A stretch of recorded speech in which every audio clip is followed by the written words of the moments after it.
আজকে আমি তোমাদের সাথে আলোচনা করব ইস্টার্ন 1916 নিয়ে। ইস্টার্ন 1916 আমাদের 4th ইয়ারের 20th সেঞ্চুরি পোয়েট্রিতে ইনক্লুড আছে, যেটি লিখেছেন উইলিয়াম বাটলার ইয়েটস।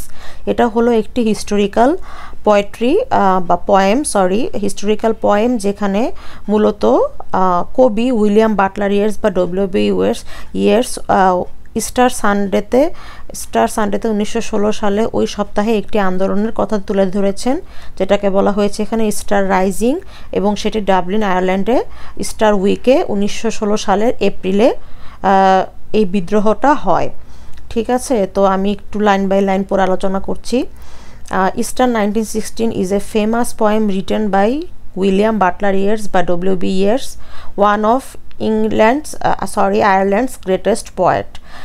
ইস্টার 1916 এটা খুবই পপুলার পোয়েম, যেখানে উইলিয়াম বাটলার ইয়েটস যিনি লিখেছেন, এবং তিনি ছিলেন আয়ারল্যান্ডের একজন খুবই বিখ্যাত গ্রেটেস্ট অ্যান্ড ফেমাস কবি, পয়েটস আর কি।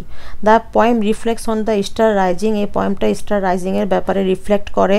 An armed insurrection that took place in Dublin, Ireland during Easter week in April 1916। এখানে বলা হয়েছে যে ইস্টার রাইজিংয়ের সময় ইস্টার রাইজিং হয়, ঠিক আছে, ইস্টার সানডে উইকে 1916 সালে এপ্রিলে, যেটা ডাবলিন আয়ারল্যান্ডে অনুষ্ঠিত হয় বা বিদ্রোহটা শুরু হয়। হিস্টোরিক্যাল কনটেক্সটে এবার আমরা চলে যাব।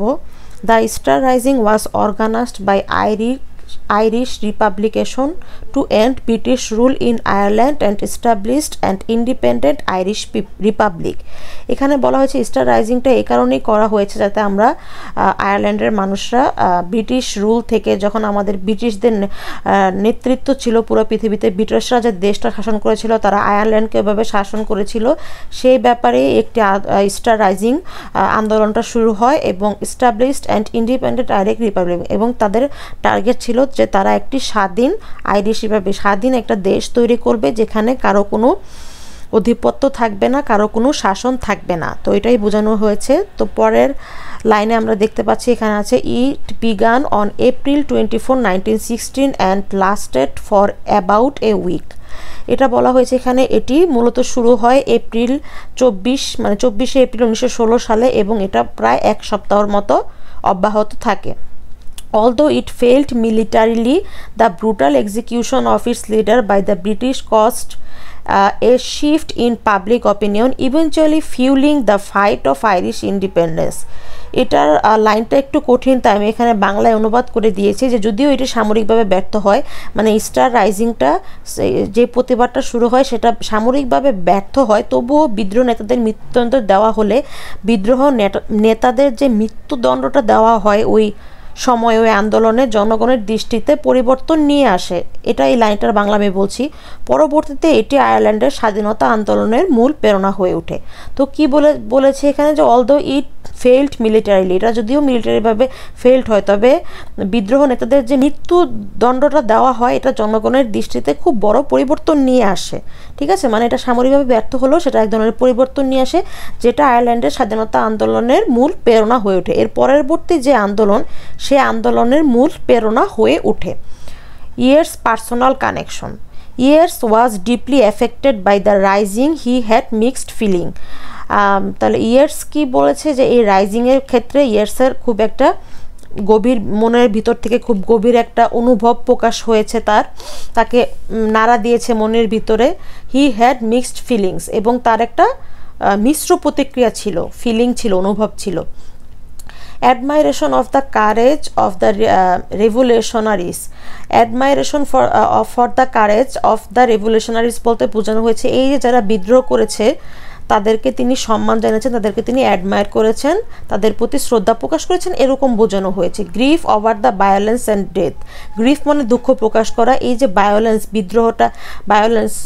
বিদ্রোহটা হলো বা যে ভায়োলেন্সটা হলো, ভায়োলেন্সের বাংলাটা কি আমার এখন মনে আসছে না, অ্যান্ড ডেথস, এবং যে মৃত্যুগুলো হলো, grief over the violence and death, এটা নিয়ে তিনি যে মৃত্যু এবং ভায়োলেন্সটা হলো সেই ভায়োলেন্সটা নিয়ে তিনি কষ্ট প্রকাশ করেছেন। সেখানেই বলা হয়েছে grief about the violence and death. তারপর shock that friends and acquaintances had turned into martyrs and shock that friends and acquaintances had turn into martyrs দ্বারা বোঝানো হয়েছে যে তিনি তার ফ্রেন্ডদের এবং তার সহকর্মীদের বা সবাইকে যারা একসাথে থাকে তাদেরকে তিনি একজন শহীদ হতে বা একজন বিদ্রোহী হতে পরিবর্তিত হতে দেখেছেন, যেটা দেখে তিনি খুবই অবাক হয়েছেন। He struggle with the transformation of ordinary people into heroes, famously capturing this in the line a terrible beauty is born. তো তিনি এই যে সাধারণ মানুষকে ট্রান্সফর্ম হয়ে তারা পরিবর্তিত হয়ে তারা অর্ডিনারি পিপল থেকে ইন্টু হিরোস, মানে এখানে পরিবর্তিত হয়ে একজন সাধারণ মানুষ হিরোতে পরিণত হয়েছে, সেই ব্যাপারটি ক্যাপচার করার জন্য বোঝানোর জন্য তিনি এখানে একটি লাইন ব্যবহার করেছেন, যে লাইনটি খুবই ইম্পর্ট্যান্ট একটা লাইন, সেটা হলো এ টেরিবল বিউটি ইজ বর্ন। একটি ভয়ঙ্কর সুন্দর জিনিস জন্ম নিল, ঠিক আছে, মানে একটি ভয়ঙ্কর সময়ের মধ্য দিয়ে গিয়ে একটা বিদ্রোহ হলো বা সব কিছুর সমাপ্তি হলো, এটাই বোঝানো হয়েছে অ্যাকচুয়ালি এখানে। তো স্টার 1916 আবার শুরু থেকে একটু বলি যে এটা একটা পোয়েম ডব্লিউ.বি. ইয়েটসের, যেটা ডাবলিন আয়ারল্যান্ডের স্টার উইকসের এপ্রিল 1916 স্টার রাইজিং হয়, সংগঠিত হয়। এটা স্টার রাইজিং ব্রিটিশদের দমন করার জন্য মূলত করা হয়ে থাকে। এটা শুরু হয় এপ্রিল 24, 1916 এবং এক সপ্তাহ পর এটা শেষ হয়।